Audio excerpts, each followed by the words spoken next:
Holding കമ്പനിയുടെയും subsidiary കമ്പനിയുടെയും കൂടെ പ്രോബ്ലത്തിലേക്ക് പോവുകയാണ്. ഇപ്പോൾ എയും ബിയും ഹോൾഡിങ്ങും സബ്സിഡറിയും കമ്പനിയാണ്. ഇപ്പോൾ എയുടെ സബ്സിഡറി കമ്പനിയാണ് ബി. അപ്പോൾ നമുക്ക് ക്വസ്റ്റ്യനിൽ എയുടെ ബാലൻസ് ഷീറ്റും ബിയുടെ ബാലൻസ് ഷീറ്റും തരും. അപ്പോൾ നമ്മളിത് രണ്ടും കൂടെ ചേർത്ത് ഒരു കൺസോളിഡേറ്റഡ് ബാലൻസ് ഷീറ്റ് പ്രിപ്പയർ ചെയ്യാം. അപ്പോൾ ക്വസ്റ്റ്യനിൽ നമുക്ക് എയുടെ ബാലൻസ് ഷീറ്റും തരും, ബിയുടെ ബാലൻസ് ഷീറ്റും തരും. ഇത് രണ്ടും കൂടെ കൂട്ടി യോജിപ്പിച്ചുകൊണ്ട് നമുക്കൊരു കൺസോളിഡേറ്റഡ് ബാലൻസ് ഷീറ്റ് വരയ്ക്കണം. അപ്പം നിങ്ങൾ ഏത് ക്വസ്റ്റ്യൻ ചോദിച്ചാലും ഈ ഒരു ഫോർമാറ്റിലോട്ട് എഴുതിയിടണം.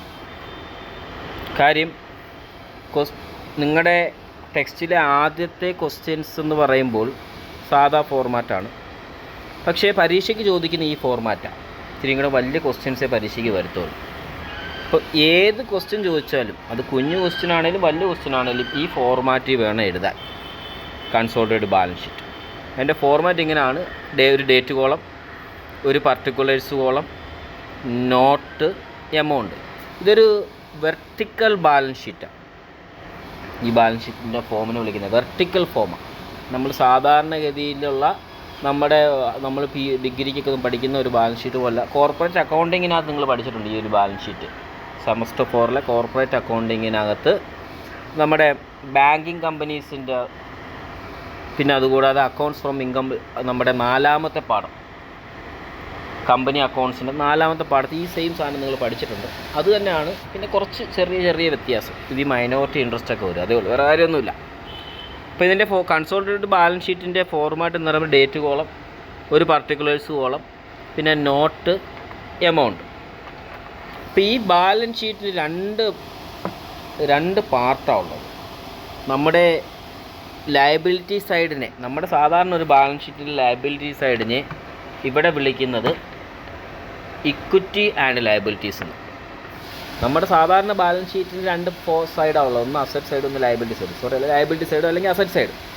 ഇവിടെ അത് തന്നെയാണ്. ഇവിടെ ലയബിലിറ്റിയെ വിളിക്കുന്ന പേര് ഇക്വിറ്റി ആൻഡ് ലയബിലിറ്റീസ് എന്നാണ്. ലയബിലിറ്റി സൈഡിന് വിളിക്കുന്ന പേര് ഇക്വിറ്റി ആൻഡ് ലയബിലിറ്റീസ്. അത് 1ാമത്തെ പാർട്ടാണ്. Number 1 equity and liabilities. അത് അണ്ടർലൈൻ ചെയ്യുക. അതിനകത്ത് ആദ്യം എഴുതുന്നത് ഷെയർ ഹോൾഡേഴ്സ് ഫണ്ടാണ്.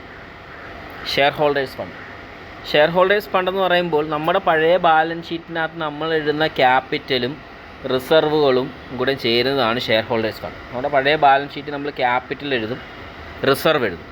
ആ ക്യാപിറ്റലും റിസർവും കൂടെ ചേരുന്നതാണ് ഷെയർ ഹോൾഡേഴ്സ് ഫണ്ട് എന്ന് പറയുന്നത്. അതിൽ വരുന്നത് ആദ്യം വരുന്ന share capital. Share holders fund എന്ന് പറഞ്ഞൊരു തുകയില്ല. അതിനകത്ത് എന്തൊക്കെ വരും? ഷെയർ ക്യാപിറ്റലും വരും, റിസർവ് ആൻഡ് സർപ്ലസും വരും. അപ്പോൾ ഷെയർ ഹോൾഡേഴ്സ് ഫണ്ട് എന്ന് പറഞ്ഞാൽ രണ്ട് കാര്യങ്ങൾ ചേരുന്നതാണ്. ഷെയർ ക്യാപിറ്റലും ക്വസ്റ്റിനും തരും, റിസർവ് ആൻഡ് സർപ്ലസും തരും. ഷെയർ ക്യാപിറ്റൽ എന്ന് പറയുമ്പോൾ കമ്പനിയുടെ എത്രത്തോളം ഷെയറുകളുണ്ട്, ഇക്വിറ്റി ഷെയർസ് എത്രയുണ്ട്, അതാണ് ഷെയർ ക്യാപിറ്റൽ.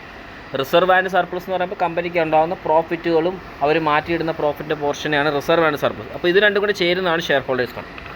അപ്പോൾ ഈ ഫോർമാറ്റ് ഇതേ കൂട്ട് കാണാൻ പഠിക്കണം. ആദ്യം ഇക്വിറ്റി ആൻഡ് ലയബിലിറ്റീസ്, അതാണ് ലയബിലിറ്റി. ആദ്യം share holders fund. Share holders fund രണ്ട് കാര്യങ്ങൾ: ഷെയർ ക്യാപിറ്റലും റിസർവ് ആൻഡ് സർപ്ലസ്. ഇനി ഇക്വിറ്റി ആൻഡ് ലയബിലിറ്റി സൈഡ് രണ്ടാമത് വരുന്നത് മൈനോറിറ്റി ഇൻട്രസ്റ്റ് ആണ്. മൈനോറിറ്റി ഇൻട്രസ്റ്റിനെ കുറിച്ച് ഇപ്പോൾ ഒന്നും പറയുന്നില്ല, നമുക്ക് ഡീറ്റെയിൽഡ് ആയിട്ട് പ്രോബ്ലം ഒന്നും പറയാം. ഇപ്പോൾ രണ്ടാമത് വരുന്നത് മൈനോറിറ്റി ഇൻട്രസ്റ്റ് ആണെന്ന് മാത്രം പഠിക്കുക.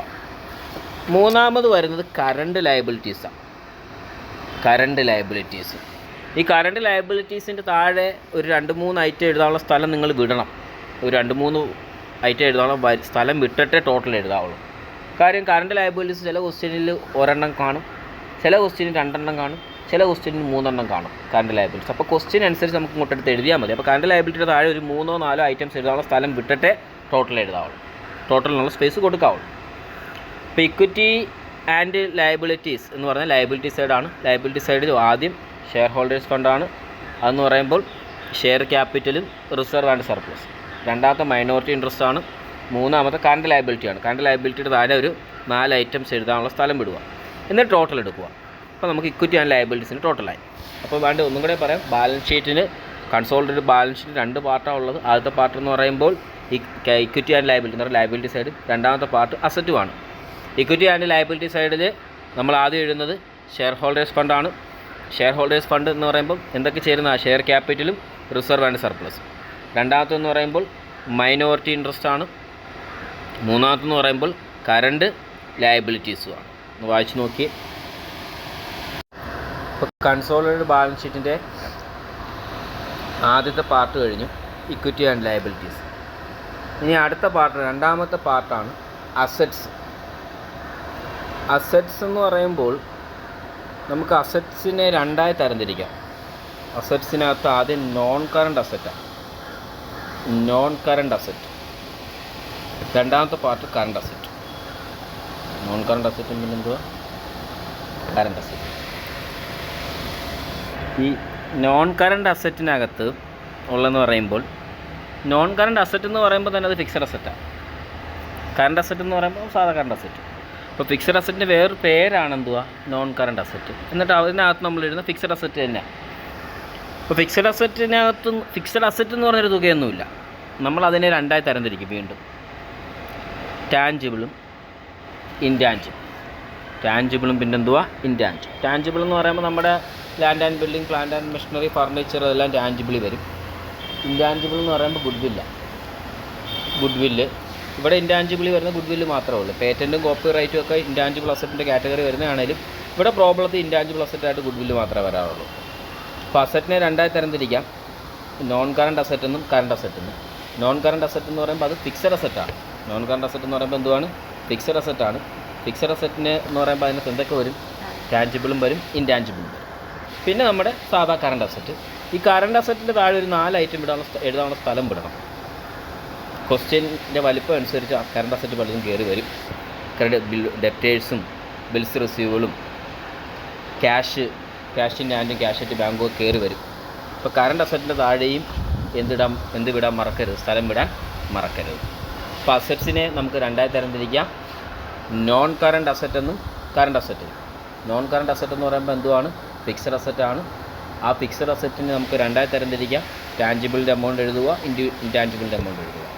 പിന്നെ കറണ്ട് അസറ്റാണ്. കറണ്ട് അസറ്റിൻ്റെ താഴെ ഒരു 4 ഐറ്റം എഴുതാനുള്ള സ്ഥലം വിട്ടേക്കണം. അപ്പോൾ ഒന്നും കൂടെ ഞാൻ കൺക്ലൂഡ് ചെയ്യുകയാണ്. കൺസോളിഡേറ്റഡ് ബാലൻസ് ഷീറ്റിന് രണ്ട് പാർട്ടാണ് ഉള്ളത്. ആദ്യത്തെ പാർട്ട് ലയബിലിറ്റിയാണ്.